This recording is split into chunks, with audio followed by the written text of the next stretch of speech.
Olá, boa noite, queridos. Boa noite, meus irmãos. Eu sou o pastor Dilson Nóbrega, pastoreio aqui a PIB Parelheiros e que alegria, que felicidade podermos compartilhar a palavra do Senhor nessa noite, numa data tão memorável, que é o aniversário da Igreja Batista Jardim das Rosas. Que alegria. Meus irmãos, quero estender meu carinho e consideração à figura do pastor Osias, que tem abençoado toda a nossa associação, tem sido um instrumento poderoso nas mãos do Senhor Jesus Cristo. Vocês têm, de fato, o privilégio de serem pastoreados por um homem apaixonado por Jesus e um homem com uma visão para frente, sonhador, que vocês possam então tirar o maior proveito desse instrumento de Jesus que está ao dispor de vocês. E nessa comemoração, eu quero conversar com vocês então sobre o valor de congregar. Nós vamos meditar em Hebreus capítulo 10, versículo 25. Então já abra a sua Bíblia e gostaríamos então de pedir ao Senhor sua bênção para nos iluminar nessa noite, ainda que virtualmente. Ainda bem que o Espírito Santo extrapola a física, extrapola as limitações do presencial ou virtual. Ainda bem que o Espírito Santo está conosco aqui deste lado e do seu lado aí também, na companhia da sua família. Vamos orar ao Senhor, pedindo então a sua bênção, a capacitação do Senhor, tanto para nos falar, quanto para ouvirmos sua doce voz. Pai querido, muito obrigado. Obrigado pelo aniversário da igreja. Obrigado, Pai Santo, porque o Senhor tem sido tão generoso e tão poderoso no meio dessa igreja. Obrigado, Pai, por tudo que o Senhor tem feito, Pai, pela manifestação da graça do Senhor por meio do povo querido que congrega nesta igreja. Abençoa as famílias, abençoe o pastor, abençoe os líderes, Pai, que esse aniversário eles possam receber do Senhor uma renovação para irem mais em frente, para sonharem mais, para ousarem mais, para alcançarem mais pessoas e fazerem mais discípulos para Jesus Cristo. Pedimos nessa noite pela Tua palavra, fala, Senhor, fala aos nossos corações. Lembramos das palavras do nosso irmão João Calvino, quando falava que quando a pregação é apresentada com fidelidade, é como se o Senhor se levantasse do seu trono e falasse diretamente para nós. Pedimos a Ti, fale nessa noite, em nome de Jesus. Hebreus capítulo 10, versículo 25 diz assim: não abandonando a assembleia, como é costume de alguns, antes exortando uns aos outros, tanto mais à medida que vedes que aquele dia se aproxima. É interessante, irmãos, que quando a gente para refletir nesse texto, nós nos sentimos no versículo 25 do capítulo 12, nós nos sentimos um pouquinho deslocados. Do que ele está falando aqui? Por que ele chega a esse horizonte? Olha, ele diz, não abandonando a nossa congregação, né? Mas por que ele falou isso? Quero lembrar aos queridos o que fala a epístola aos Hebreus. A epístola aos Hebreus tem uma grande preocupação, o autor, com aqueles cristãos que até então estavam sendo perseguidos, né? Perseguidos por uma dura perseguição política naquele período, cristãos que estavam dispersos, perseguidos, a fé deles, o cristianismo, era considerado uma nova seita que tinha saído do judaísmo, e não era apenas uma perseguição política, mas religiosa, porque os judaizantes acusavam os cristãos de serem seitas, de serem hereges. Vocês vão lembrar então na história que vários cristãos foram sacrificados, mortos, no capítulo 11 capítulo 11 de Hebreus, vocês vão encontrar, portanto, ali referência de irmãos que foram mortos à espada, que foram mortos, sangue que verteu, foram mortos a leões, enfim. Então, naquele tempo era tão difícil se declarar ser um cristão. Era tão difícil se declarar ser publicamente um cristão, porque isso acarretaria para você uma grande perseguição. Mas para não recuar tanto no capítulo 1, olha bem que o livro todo trabalha uma ideia principal, o livro de Hebreus. Jesus é superior a tudo e a todos. Começa no primeiro capítulo mostrando, portanto, que o Senhor Jesus Cristo é superior a quem? Aos profetas da antiga aliança. É superior aos profetas antigos, ele é superior aos anjos, ele é superior ao sacrifício antigo, ele é superior aos sacerdotes segundo a ordem de Arão, e o seu sangue é superior ao sangue dos bodes, ele é superior a Moisés, ele é superior a Abraão. Então o livro todo de Hebreus traz a supremacia de Cristo sobre tudo e sobre todas as coisas. E por que isso era importante? Era importante porque aqueles irmãos que estavam sendo perseguidos naquele período, eles poderiam ter dúvida. E a dúvida é a porta de entrada para a negação. E a negação é o sofá da incredulidade. E a incredulidade é, portanto, a cama da apostasia. Nenhuma apostasia começa do dia para a noite. Tudo começa com uma pequena dúvida, uma dúvida que não questiona a Bíblia, que não se prostra no altar para encontrar respostas sinceras, uma dúvida parecida àquela que Satanás plantou em Eva em Gênesis capítulo 3. Uma dúvida maligna, intencional para roubar a fé, para roubar as estruturas da espiritualidade. Esses irmãos estavam expostos a tão grande sofrimento, a tão grande perseguição. Então os autores hebreus querem ajudá-los a eles a se manterem firmes em Cristo Jesus, que é superior a tudo e a todos.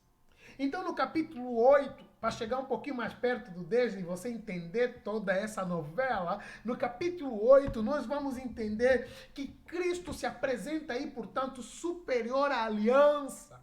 A aliança antiga foi uma aliança firmada, baseada então na obediência do povo de Israel. Era uma aliança, portanto, que tinha, naquele período, quando você cometesse um pecado no Antigo Testamento, você tinha que oferecer um animal, um bode para ser sacrificado, só que aquilo era temporário, aquilo não era completo, aquilo nem sequer era, então, conclusivo, porque você voltaria a pecar, portanto, voltaria novamente ao pleonasmo propositado aqui, voltaria, portanto, a precisar do novo sacrifício. Então, no capítulo 8, nós vemos que Cristo é superior à aliança antiga, o sacerdócio dele é um sacerdócio superior. Cristo, a aliança de Cristo é superior porque foi ministrada por um santuário superior. O santuário do Antigo Testamento era o tabernáculo, mas aquele tabernáculo, inclusive a palavra grega aí traduzida para nós, seria a ideia de estar no meio do povo. A posição do tabernáculo era propositadamente para trazer essa mensagem. As tendas ficavam ao redor, o tabernáculo no meio, mostrando a presença de Deus no meio, no centro do povo. Mas olha, o sacrifício do Senhor Jesus Cristo, a aliança dele é superior, porque ele não está apenas no meio, igual uma criança, né? Você pergunta para ela, onde está Jesus? Jesus está no céu e também no meu coração. Não está apenas em uma residência, em uma geografia, em um CEP. O Senhor Jesus Cristo, então, extrapola a física, extrapola então a geografia, e o Senhor Jesus está sentado no trono, e lá então ele governa sobre as nossas vidas. No capítulo 8 nós vemos também que essa aliança, portanto, é fundamentada sobre promessas superiores. As promessas do Antigo Testamento eram promessas temporárias, eram promessas que tinham prazo de validade. A promessa que nos traz a nova aliança em Cristo é uma promessa que se sustenta, que é sólido e que permanece para todo sempre. Quando a gente vai no capítulo 9, correndo aqui um pouquinho mais, quando a gente vai, portanto, no capítulo 9, a gente vê então que esse santuário terreno, ele perde com um santuário divino? Tanto é que Davi faz essa pergunta, né? E aí o texto nos ensina que Deus não habita em templos feitos por mãos.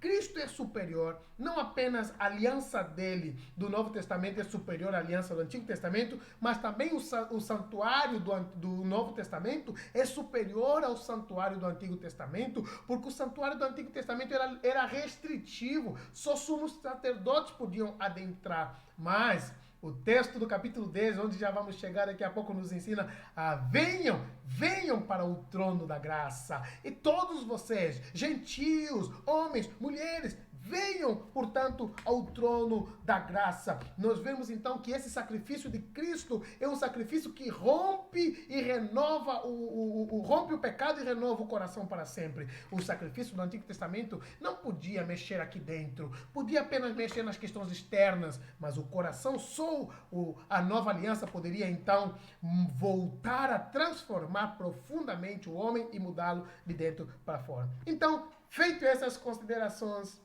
por que o texto está dizendo que nós devemos, portanto, não abandonar a prática de nos congregar, a prática de estarmos juntos como família? No capítulo 10, nós começamos a enxergar aqui algumas questões muito importantes. Primeira delas, do primeiro versículo até o versículo 10, nós enxergamos aqui então que o sacrifício de Cristo ele é definitivo, o sacrifício de Cristo nos dá acesso ao Pai, o sacrifício de Cristo nos dá um convite. E é esse convite que queremos prestar atenção nessa noite. O convite é de nos aproximarmos. Versículo 22. Olha conosco.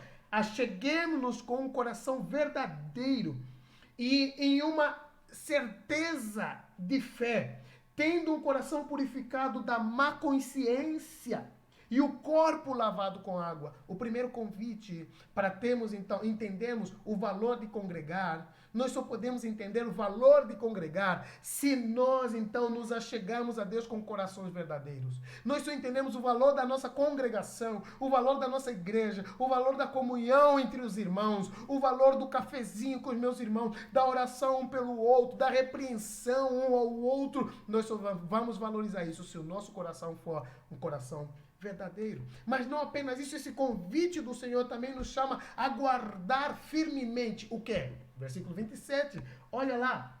Fiquem firmes em nossa promessa de fé, sem se abalar. Nós só vamos entender o valor de congregar, o valor da nossa igreja, se a gente permanecer inabalável na fé.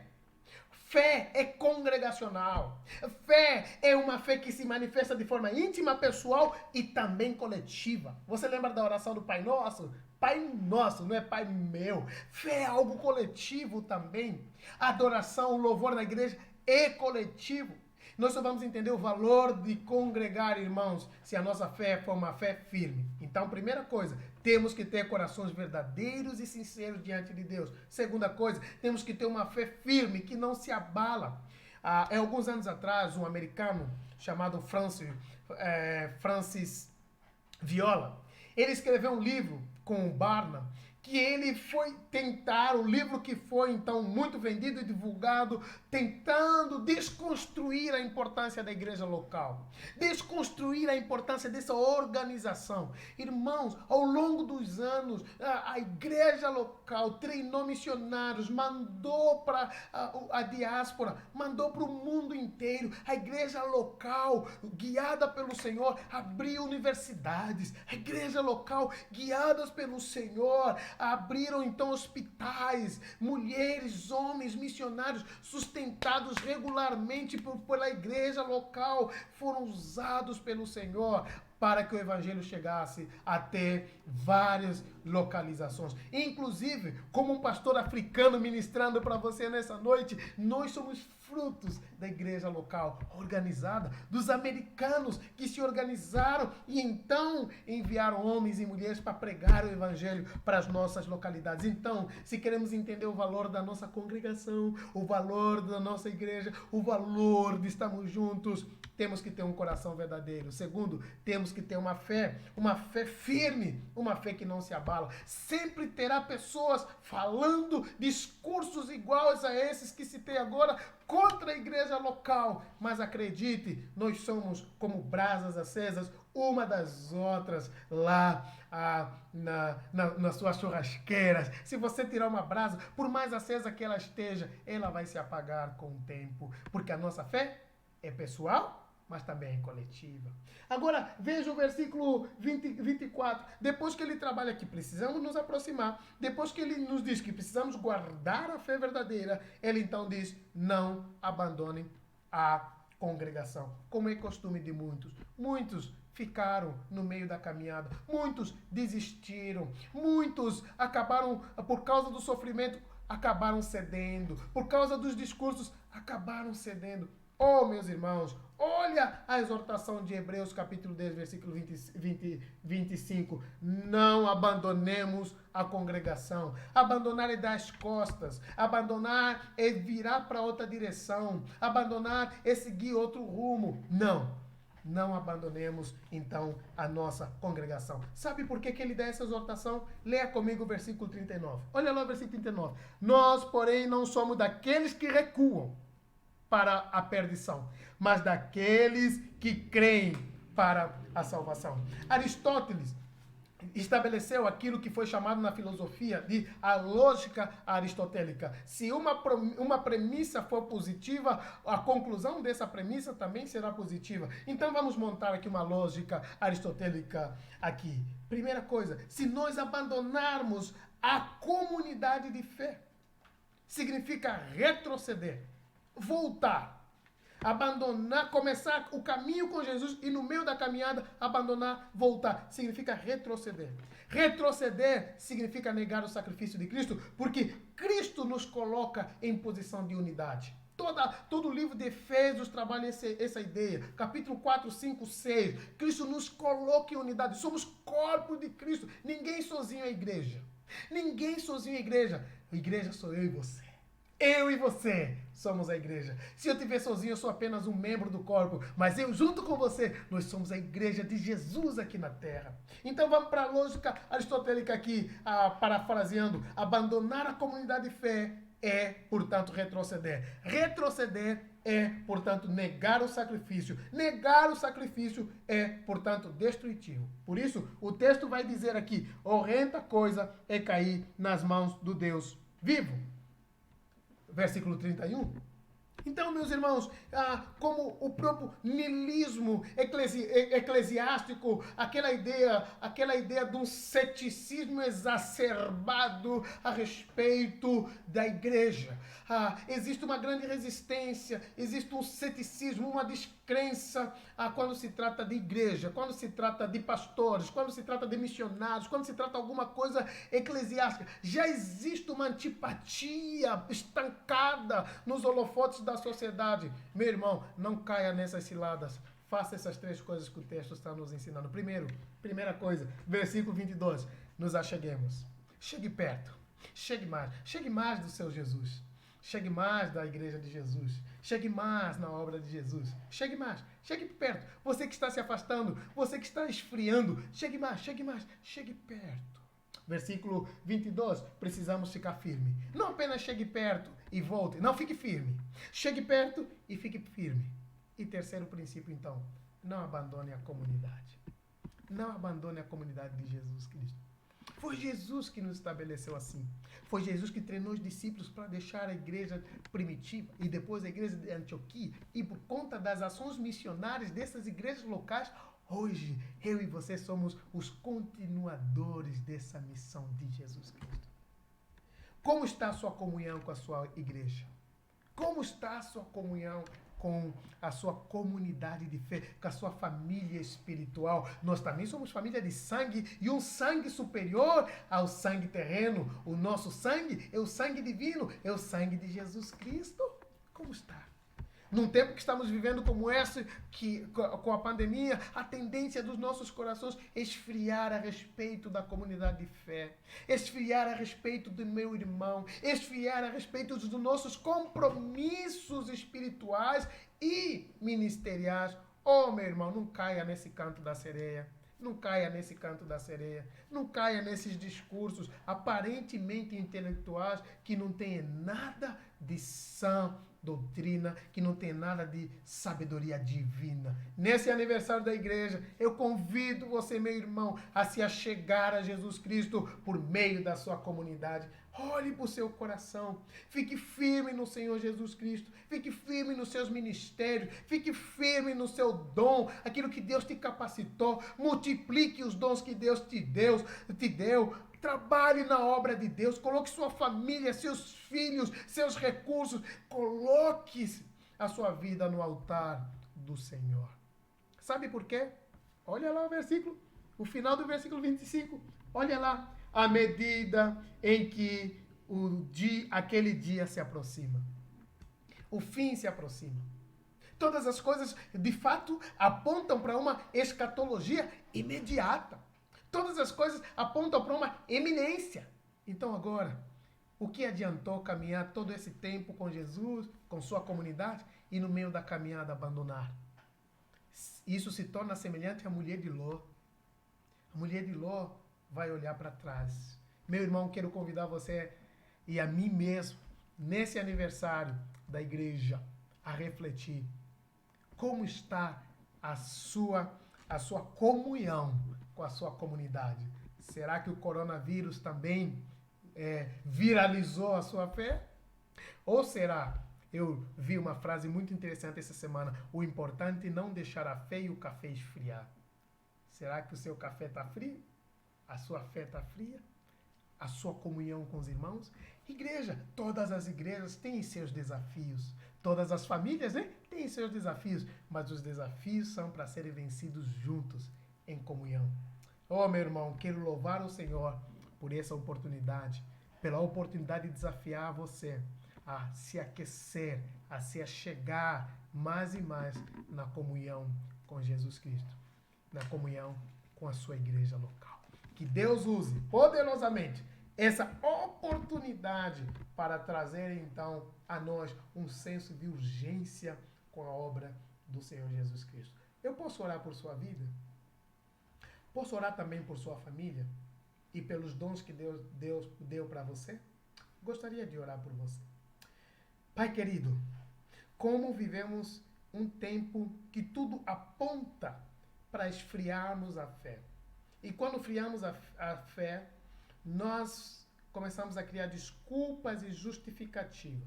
E não entendemos o valor da nossa comunidade. É a nossa comunidade que cuida de nós quando estamos doentes, quando estamos fracos. É a nossa comunidade que ora por nós e por nossa família. É a nossa comunidade do qual apresentamos os nossos filhos. É a nossa comunidade do qual nos apresentamos no altar para nos comprometermos entre homem e mulher. É a nossa comunidade que faz a obra missionária, enviando missionários para outros lugares. Senhor, nós temos a agência mais poderosa da terra e do qual nós fazemos parte como seus ministros. Cada membro, cada irmão batista, cada irmão meu é um ministro do Evangelho por meio da pregação dos seus dons, mas também por meio dos seus recursos, mas também por meio das suas habilidades na igreja local. Senhor, eu te peço que esse aniversário seja um tempo de renovação naqueles que estão um pouquinho mais frios. Seja um tempo de aquecimento na igreja. Renova, Pai Santo. Fortalece, anima. Dê a Pai Santo um gás novo. Dê a Pai Santo um horizonte para que todos vão nessa direção e que o teu nome seja glorificado. Oh Pai, oramos por unidade. Uma igreja vitoriosa é uma igreja unida. Uma igreja vitoriosa é uma igreja, Pai Santo, fortalecida em meio aos embates, que aguenta, que sobrevive, mas que não dá um passo para trás.